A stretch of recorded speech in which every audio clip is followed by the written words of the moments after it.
Bismillahirrahmanirrahim. Assalamualaikum warahmatullahi wabarakatuh. Alhamdulillah wassalatu wassalamu ala Rasulillah wa ala alihi wa sahbihi wa sallama tasliman katsira. Alhamdulillah kita panjatkan puji syukur pada Allah Rabb semesta alam yang masih memberikan kita nikmat iman, nikmat Islam, juga nikmat sehat ya, dan juga nikmat kesempatan yang mana pada hari ini kita bisa bertemu lagi untuk melanjutkan pelajaran tematik ya di tema 3B, subtema 3, pelajaran ketiga dan 4. Nah, anak-anakku sekalian ya, tak lupa juga kita curahkan salam dan salam semoga tercurah pada baginda Nabi Muhammad Sallallahu Alaihi Wasallam beserta para keluarganya, sahabatnya, juga kita umatnya yang senantiasa istiqomah meniti jalan di atasnya. Baik, anak-anakku sekalian, ayah dan bunda, kami minta tolong untuk didampingi ya anak-anaknya. Nah, baik, kita lanjutkan lagi. Sekarang dibuka ya pelajaran tematik, buku tematiknya nih. Tema 3B. Nah, kita sudah sampai di pembacaan ketiga ya anak-anakku sekalian. Nah, sebelum kita mulai, kita berdoa dulu yuk. Bismillahirrahmanirrahim. Allahumma inni as'aluka ilman nafi'an wa rizqan thayyiban wa amalan mutaqabbalan. Nah, anak-anakku sekalian, yuk kita coba lihat di pembacaan ketiga. Ya, di situ ada cerita ya tentang peran hutan. Nah, hutan merupakan tempat tumbuhnya berbagai jenis tanaman. Tanaman di hutan tumbuh secara alami. Nah, hutan menjadi tempat hidup hewan dan tumbuhan ya. Hutan juga memiliki banyak manfaat bagi manusia. Nah, juga bagi hewan. Nah, anak-anakku sekalian coba lihat di cerita ini informasi apa saja yang dapat kamu temukan ya setelah membaca teks tersebut. Nah, lalu buatlah beberapa pertanyaan yang jawabannya terdapat pada teks. Nah, silakan dibuat ya anak-anakku sekalian.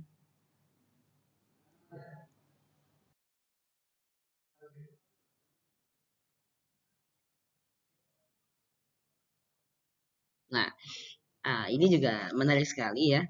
Ketika kita kemarin sudah belajar tentang wawancara, ya narasumber, nah dan sebagainya itu, coba kita praktekkan ya. Kalian bisa membuat daftar pertanyaan ya yang ada di dalam bukumu ya.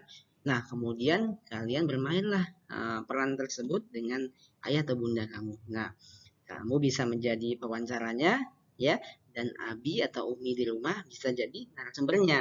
Nah, pastikan Abi atau Umimu sudah punya jawabannya ya dari pertanyaan. Nah, tentu anak-anakku ingat ya. Jadi ketika membuat pertanyaan ya harus ada kalimat-kalimat pertanyaan seperti apa ya? Apa itu untuk apa Ustaz? Yaitu untuk menanyakan hal atau peristiwa. Kemudian di mana? Di mana itu untuk menanyakan tempat terjadinya peristiwa. Kemudian kapan? Kapan itu bisa untuk menanyakan waktu terjadinya peristiwa. Siapa?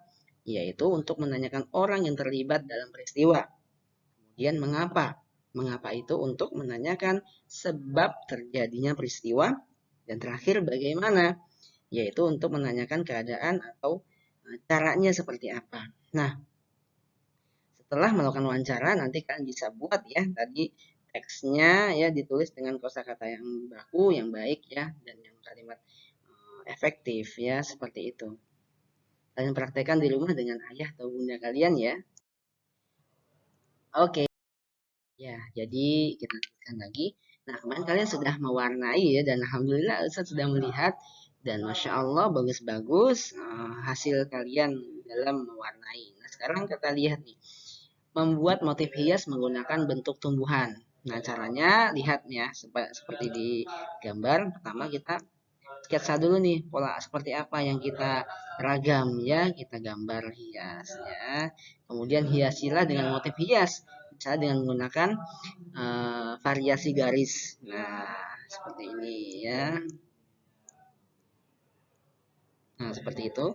Kemudian warnailah gambar agar lebih indah. Nah, jadi setelah digambar maka kita warnai supaya gambarnya tadi menjadi lebih indah. Nah, jadi kita tadi melihat ya bahwasanya motif hias berbentuk tumbuhan pada karya seni. Nah, Bentuk motif hias ada pada karya seni berupa kain, ya, atau guci, piring, lemari, atau rumah adat. Nah, jenis motif hias ya ada dua, yaitu yang pertama motif hias geometris. Ya, yang pertama tadi apa? Motif hias geometris, dan yang kedua motif hias non geometris. Apa sih bedanya Ustadz? Oke, Ustadz akan jelaskan. Motif hias geometris adalah motif hias yang menggunakan unsur-unsur garis dan bidang yang disusun berulang-ulang sehingga membentuk motif yang menarik. Nah, kemudian motif tersebut biasanya terdapat pada karya seni batik kawung. Nah, batik kawung berasal dari daerah Yogyakarta. Nah, pada motif batik kawung terdapat unsur garis lengkung dan bentuknya beraturan. Baik, kemudian yang kedua tadi motif hias non geometris. Apa itu Ustaz? Yaitu motif hias yang memiliki bentuk, ya, motif hias memiliki bentuk manusia, kemudian hewan, ya, dan juga tumbuhan. Nah, motif hias bentuk tumbuhan biasanya disebut sulur-suluran. Nah, contoh motif hias bentuk tumbuhan yaitu batik buketan dari Pekalongan. Batik tersebut memiliki motif tumbuhan. Motif tersebut bermakna keharmonisan dan keindahan hubungan manusia dengan alam di sekitarnya. Nah, motif hias termasuk dalam gambar dekoratif. Gambar dekoratif dibuat dengan menggunakan unsur garis, bidang, dan warna. Bagian dari tumbuhan seperti daun dapat menjadi inspirasi pembuatan gambar dekoratif. Contohnya nih, seperti gambar dekoratif di samping, ya, yang mengandung garis dan bidang di dalamnya. Untuk memperindah tampilan dapat ditambahkan warna-warna yang menarik. Nah, Bapak sekalian sudah tahu kan tadi perbedaan antara motif, ya apa? Hias geometris dan juga non geometris, ya. Nah, kalau tadi geometris biasanya, ya, ada di dalam batik, ya. Nah, dia ada seperti unsur garisnya, bidang, ya, dan juga disusun berulang-ulang. Nah, kemudian kalau yang non geometris itu biasanya motifnya berbentuk manusia, tumbuhan, atau hewan, ya. Nah, biasanya itu ada di batik buketan, ya, yaitu dari Pekalongan. Nah, oke. Nah, setelah itu kita lanjutkan lagi ya, sekalian. Kita berhitung. Nah, panjang selang pertama 4 meter dan selang kedua 6 meter. Berapa panjang selang setelah disambung? Kita dapat menghitung panjang selang menggunakan garis bilangan. Lihat gambar berikut. Yang pertama nih, ya, ada selang berukuran 4 meter. Oke, kita hitung 1, 2, 3, 4. Nah, sampai sini ya. Kemudian selang keduanya 6 meter. Kita hitung 1, 2, 3, 4, 5, 6. Nah, berarti berapa panjang setelah sambung selangnya? Yaitu, ya, adalah 10 meter. Betul sekali. Very good. Ya, pintar anak-anakku sekalian. Masya Allah, tabarakallah. Saya kira masih pakai bahasa Inggris. Oke, kalau begitu kita lanjut lagi ke pelajaran PPKN ya. Nah, di sini pembelajaran keempat. Kita lihat di halaman ke-82. Berikut adalah hak dan contoh, ya, kewajiban orang tua di rumah. Nah, ada contoh hak dan kewajiban orang tua di rumah. Yang pertama, haknya orang tua yaitu dihormati oleh anggota keluarga yang lain. Kemudian yang kedua, haknya orang tua, ya, atau abi dan umi di rumah yaitu mendapatkan kasih sayang dari anggota keluarga.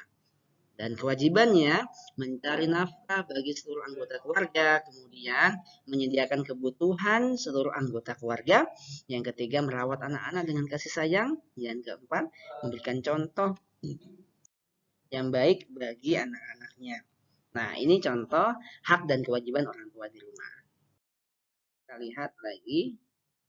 Ini contoh hak dan kewajiban anak di rumah. Haknya sebagai anak di rumah mendapatkan kasih sayang dari orang tua dan saudara. Dan yang kedua, mendapatkan pendidikan yang layak. Dan yang ketiga, terpenuhi kebutuhan hidupnya. Kemudian kewajibannya apa sih? Anak itu kalau di rumah, yaitu patuh dan menghormati orang tua, ya. Kemudian belajar dengan rajin. Kemudian membantu orang tua mengerjakan pekerjaan rumah. Nah, anak-anak sekalian, ya, ini contoh hak dan kewajiban anak di rumah, ya. Kalian, ya, kita semua sebagai anak, ya, tentunya harus menjalankan ini ya, kewajiban kita sebagai anak ya. Dan ini pun berkaitan sama bil walidain kita, berbakti pada orang tua ya. Contohnya di nomor ke-1 dan ketiga tuh ya. 1, 2, 3 ini sama ya. Jadi kita patuh menghormati orang tua ya, ketika orang tua menyuruh kita dalam kebaikan kita ikuti ya. Kemudian kita belajar dengan rajin supaya kita bisa dapatkan ilmu yang bermanfaat ya, nilai yang bagus, itu juga contoh ya kewajiban kita di rumah. Kemudian kita membantu orang tua ketika di rumah. Nah, itu seperti misalkan orang tua itu minta bantuan kita untuk membeli sesuatu ke warung, kemudian membantu untuk mengepel atau menyapu di rumah, itu kalian kerjakan semuanya. Dan kalian niatkan itu untuk menjadi pahala kalian ya, berbakti pada orang tua, jalan menuju surganya Allah Subhanahu wa taala. Baik, kita lanjutkan lagi ya. Nah, di sini kita lihat. Nah, jika seluruh anggota keluarga melaksanakan hak dan kewajibannya, pastilah kerukunan dalam keluarga dapat terjaga. Bagaimana ya pelaksanaan hak dan kewajiban di rumahmu? Apakah semua anggota keluargamu sudah melaksanakan hak dan kewajiban dengan baik?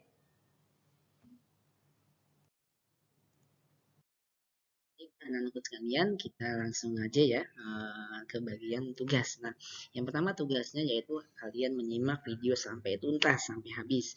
Kemudian kalian membuat ya tulisan tentang ya poin-poin pentingnya, kalian catat ya. Kemudian tadi kita lihat yang 78, di situ ada bermain peran, ada kamu sebagai